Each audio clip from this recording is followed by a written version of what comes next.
This is a very different subject for me. When I grew up, I sort of wasn't worried about inclusive toys. We didn't have people in wheelchairs. We just had perfect Barbies. Not that I ever played with them. Or did I? Or perfect, what were they called? What were they called? Combat Joes or G.I. Joes. G.I. Joes, that's right. I had a G.I. Joe, so I'm all right. And they were always perfect and they were always terrific.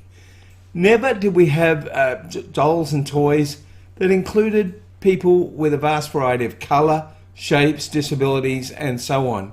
And guess what? That's all beginning to change. I first became aware of it a few years ago when I saw a company that made a doll with a leg, a prosthetic leg, and they gave it to this young girl, and she was just so excited to have a doll that was the same as her. That was the first time I became aware of the power of inclusive toys, and now inclusive toys are finally starting to hit the mainstream market. Let's have a look at some of them. There's a whole big bunch of them, a whole group of them. Here's some with different disabilities and different shapes and sizes. We've got the alopecia, we've got the young girl in the wheelchair, we've got the prosthetic leg, we've got all sorts of different people there, and I think that's the big one I was looking for. All sorts of people with different shapes, shades, and disabilities. So inclusivity is finally coming to the toy market, which is fantastic. Now, just to be sure if it was really happening in our neighbourhood, I sent my producer down to Kmart today to have a look at the Kmart range. We'll have a look at that now. The ones we could find. Go to the full one. Go with all four. Have we got them? No? It's alright, I can pick them up one by one.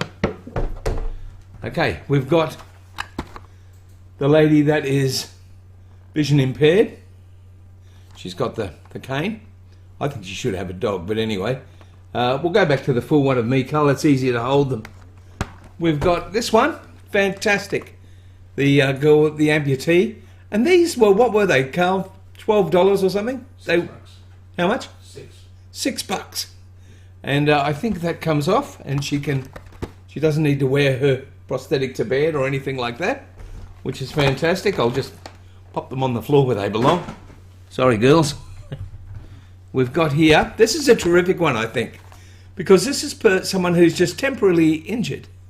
Now imagine if you had a child who had an accident and had to wear a plaster or use crutches, and they were feeling a little bit out of sorts and feeling like they didn't belong. This doll will make them realise that it happens to everyone, and they can kind of relate to it and take it in and maybe even sign the plaster, which would be fantastic. So this is great. Even though it's not a permanent disability, it makes children comfortable if they are temporarily injured or something like that. We'll just move over to this gentleman here, and although it's hard to see, he's got a hearing impairment. So, sorry, yeah, and so that's the only, I think that's the only guy, isn't it, Carl, at the moment? That's right. Although Mattel have said that they are going to create a Ken, finally a Ken, that's also, I think, in a wheelchair. So that's terrific. Now, this is not completely new to me, because before Christmas I was down in one of the stores, Target or Kmart, I can't remember, and I happened to come across this Barbie. Oh, she's not doing very well with the chroma key, but she's got lovely blonde hair that you can see through at the minute. We didn't check that, did we, Carl? See if we can go to it. There we go. There she is. She's lovely. And I also got this one that was there in opposition. So we've got a bit of opposition in the inclusive toy market. And some great things have happened with this. First of all, I had a young girl come over with her family, and she was a little bit nervous about myself in the wheelchair and everything. And look, I said, look, I've got something for you. And I now have in my wardrobe a number of these Barbies, because if I'm with a young girl or boy that happens to be interested in why I'm in a wheelchair and so on, and I want them to be more comfortable, I just give them a wheelchair Barbie. And I gave it to this girl, and she loved it. And the fantastic thing was that she didn't really treat her that disabled. Barbie was doing flips off the bike ramp and getting out of her wheelchair and doing all sorts of things.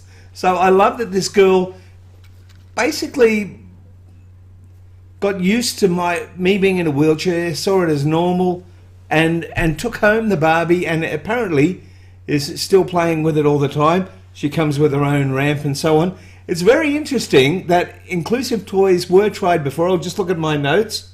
It was in 1997 that Mattel, who make Barbie, announced a Share a Smile Becky. And Share a Smile Becky was a friend of Barbie's in a wheelchair, and she had a backpack hanging on the handles, and they sold 6,000 in the first 2 weeks. So you'd think, why didn't they sell more? I'll tell you why. Because Share a Smile Becky, in her wheelchair, didn't fit into the Barbie dream house and didn't fit in to Barbie's car. Even Barbie's friends had difficulty finding accessible accommodation and accessibility. And guess what happened? Just what often happens in the real world. Instead of changing the dream house and changing the car, Mattel went, this is all too hard. Let's just get rid of Share a Smile Becky. And that is what happened. Share a Smile Becky? Yeah, Share a Smile Becky. So Share a Smile Becky was deleted from the range because it was just too hard to make things accessible. Sort of mirrors real life sometimes, doesn't it? But anyway, that was something that happened. We also had a friend, a young girl, who was, and I never get the initials right, so I'm going to look, LGBTQ, and she had a double whammy because she was a bit worried about being disabled, and she was also worried about feeling that she might have been that way. And I said, look, I've got 2 of these in my bedroom, and I do. And I said, guess what? They're together. And she was so happy to have not just 2 girls in a wheelchair, but I told them they were together, and she felt like life was just very, very inclusive for her. So this is all about inclusive toys and what they can do in the healing process with people to make people feel like they're just part of life, which is actually, funnily enough, what they are. And what's the other company, Carl, that do the specific ones? Toy Like Me, is it? Toy Like Me. Yeah, I think we might even have a copy of the beginning of their the front of their website. There it is. And that's a Toy Box Revolution. They make toys for people with specific problems. They do all sorts of things. We hope to be having a program with them soon. Toy Like Me really is a wonderful, wonderful company, and we'd like to encourage people to use them whenever they feel the need. So that's today's 5-minute reflection. I'd just like to thank all of the people who have supported us and helped us get along. Let's have a look at some of those. We've got Hello World Travel in Harvey Bay. We've got Simple Solutions. They do training and all sorts of NDIS services. We've got IOMI that make houses automatic, like I said last week, like mine, although, as I said, Carl still has to make the cup of tea, my producer. We've got Totally Mobile in town. They do all the mobility scooters and things like that. So they're just a few of the people that are supporting us, and we're really very, very grateful for that.